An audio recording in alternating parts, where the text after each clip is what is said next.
안녕하세요. 오늘 당신과 함께 깊이 파고들 자료는 김종일 박사님의 연구 논문인데요. 최근 시리아 난민 위기가 튀르키예에 미친 영향입니다. 네, 안녕하세요. 2010년대에 그 아랍의 봄 이후로 시리아 내전이 엄청 격화됐잖아요. 맞습니다. 그러면서 진짜 수백만 명의 시리아인들이 국경 넘어서 튀르키예로 갔죠. 네, 정말 많은 분들이 갔죠. 이 논문은 바로 그 시점, 튀르키예가 이분들을 어떤 정책으로 받았고 또 그 결과로 튀르키예 사회가 겪게 된 경제적, 사회문화적, 그리고 또 안보적인 영향들 이런 걸 다각도로 분석하고 있어요. 그렇죠. 단순히 난민 수용 문제를 넘어서는 좀 더 큰 그림을 보는 거죠. 맞아요. 거대한 인구 이동이라는 위기를 한 나라가 어떻게 헤쳐나갔는지 그 구체적인 속사정을 들여다보는 시간이 될 것 같습니다. 특히 그 문호 개방 정책의 빛과 그림자, 이게 좀 흥미로운 지점 같아요. 네, 저도 그 부분이 상당히 인상 깊었습니다. 바로 한번 시작해 볼까요? 네, 좋습니다. 모든 일의 시작은 역시 아랍의 봄이었죠. 민주주의, 자유 이런 열망이 시리아까지 갔는데 근데 결과는 너무 안 좋았죠. 네, 시리아 정권이 워낙 강경하게 대응하다 보니까 결국 내전으로 이어졌고 맞습니다. 그러면서 정말 많은 사람들이 살기 위해 국경을 넘어야만 했어요.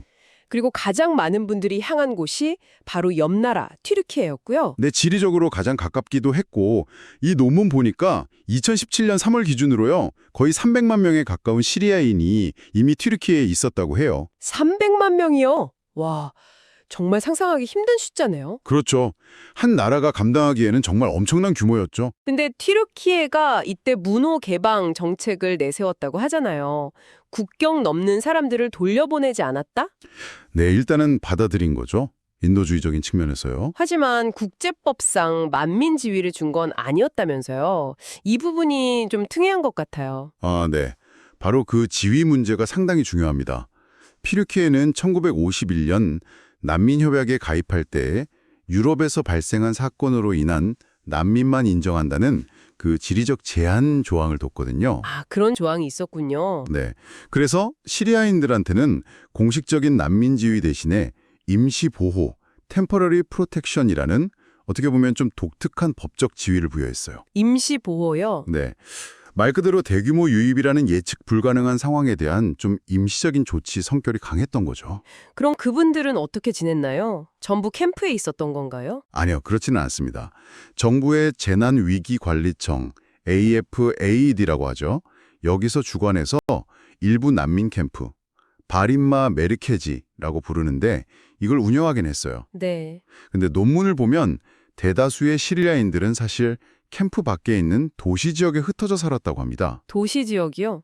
그럼 당연히 사회 곳곳에 영향이 컸겠네요. 일단 정제적인 측면부터 좀 볼까요? 네, 경제적으로는 긍정적인 면과 부정적인 면이 다 있었다고 분석해요. 양쪽 다요? 네, 그러니까 한편으로는 시리아인들이 제공하는 저렴한 노동력이 특정 산업 분야, 예를 들면 뭐 농업이나 건설업 같은 곳에 기여한 측면도 있다는 거예요. 아, 노동력 공급 측면? 그렇죠.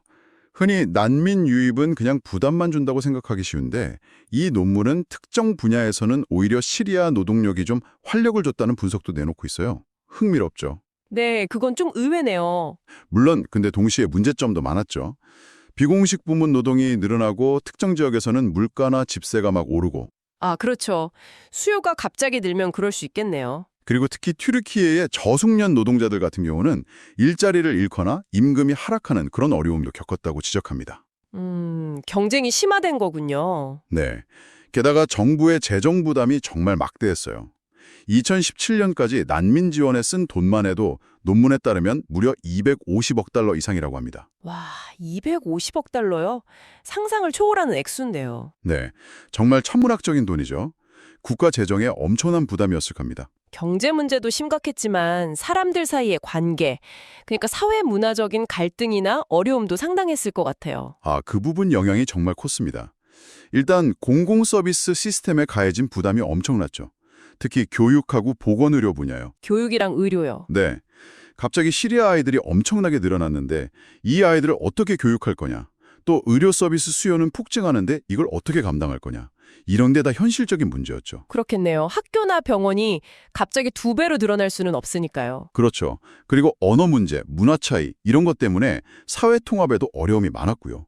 일부 지역에서는 현지 주민들하고 갈등이 깊어지기도 했다고요. 아무래도 갑자기 많은 사람들이 들어오면 그럴 수 있겠죠. 네, 그러면서 시리아인들에 대한 좀 부정적인 시선이나 편견 같은 것도 확산된 게 사실이고요. 특히 논문에서 좀 중요하게 짚는 지점이 있는데 튀르키예에 있는 시리아 인구의 거의 절반이 18세 미만이라는 거예요. 절반 가까이가 아이들이라고요? 네, 이건 정말 장기적인 관점에서 사회 통합 문제가 얼마나 중요한 과제인지를 보여주는 대목이죠. 그렇군요.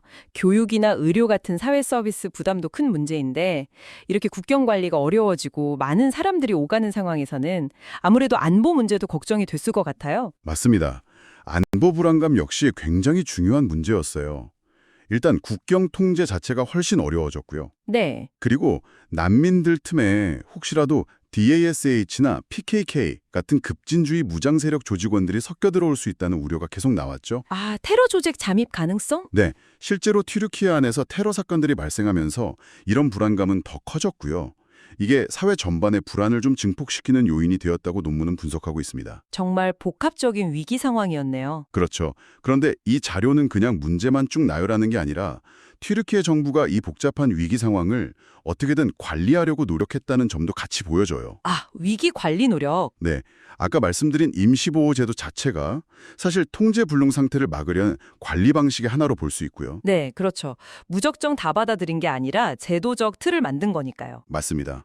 그리고 AFAD를 중심으로 난민 캠프 운영 시스템을 만들고 또 EU하고 난민 협정을 맺는 것처럼 국제사회하고 협력하면서 위기에 대응하려고 했다는 점을 이 논문이 보여주고 있습니다. 오늘 이 김종일 박사님 논문을 보니까 시리아 난민 유입이라는 하나의 사건이 튀르키예 사회 전체에 얼마나 다층적이고 복합적인 영향을 미쳤는지 정말 생생하게 느껴주네요. 네, 정말 그렇죠. 문호개방과 임시보호라는 튀르키예의 좀 독특한 선택, 그리고 그로 인한 경제적인 기회와 부담, 또 사회적 통합의 어려움과 과제, 안보상의 고민까지 여러 측면을 좀 균형 있게 볼 수 있었던 것 같습니다. 저도 그 임시보호라는 개념이 참 여러 가지 생각을 하게 만들더라고요. 어떻게 보면 국제적인 규범과 자국의 현실 사이에서 튀르키예가 내린 좀 고육지책 같은 거였겠죠. 네, 그런 면이 있어 보여요. 인도주의적인 지원도 해야 하고 동시에 국가가 짊어져야 할 부담 사이에서 어떻게든 균형점을 찾으려는 노력이 아니었나 싶습니다. 맞아요. 근데 여기서 우리가 한 번 더 생각해 봐야 할 지점은 그 임시라는 이름이 붙었지만 이 상황이 벌써 10년을 훌쩍 넘겨서 계속되고 있다는 사실인 것 같아요. 네, 그렇죠. 임시가 더 이상 임시가 아니게 된 거죠. 그럼 이 수백만 명에 달하는 시리아 사람들은 앞으로 튀르키예 사회의 일원으로 어떻게 자리 잡게 될까요? 이들의 미래는 단순히 튀르키예만의 문제가 아니라 중동 지역 전체의 안정과도 깊이 연결된 문제일 텐데요. 네, 아주 중요한 질문입니다. 장기적인 통합과 공존의 문제가 남아있는 거죠. 당신은 이들의 장기적인 미래에 대해 어떤 생각을 가지고 계신가요? 또 다른 과제들이 기다리고 있겠죠.